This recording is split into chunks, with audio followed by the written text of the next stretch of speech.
It's a bit of an understatement to say most South Asian weddings are, well, extravagant.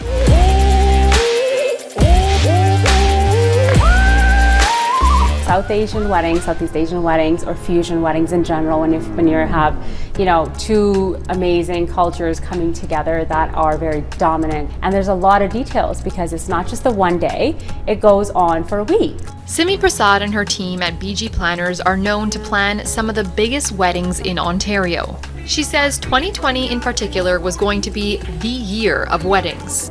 That's the date everybody wanted and everybody held off to get married. But then the COVID-19 pandemic hit and everything changed. So we had to go ahead and, start finding new dates, postponing. It was like, okay, yeah, sure, 6 months, let's give it 6 months, we should be good. But of course, that didn't happen. To be honest, it's really sad for couples because they're ready and they're wanting to get married and start their lives together, move in together. Some of them are actually moving countries, and to have last minute to just completely put that on hold, it's emotional strive for them too. And while some couples were willing to wait, others insisted on having their big day, just scaled back. When you're hosting it for minimum 500, 700 guest count, and now all of a sudden you're like, sorry, we can only accommodate in your square footage in the backyard 20 or 30 guests.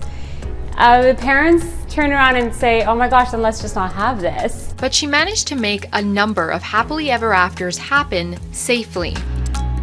She's well aware that weddings can be super spreaders. It could be anyone because there's so many services that got involved in planning a wedding, in hosting a wedding. Fortunately, when you have diligent team members like us to make sure we monitor those events, it's a different scenario. And with pandemic rules constantly changing, she's now used to thinking quick on her feet to adapt.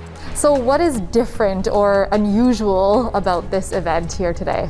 So simple things like on our checklist is buy masks and sanitizers, make sure each bathroom has a sanitizer, each table has one as well. And of course, many of the staples from a South Asian wedding, like buffets and dance performances, prohibited.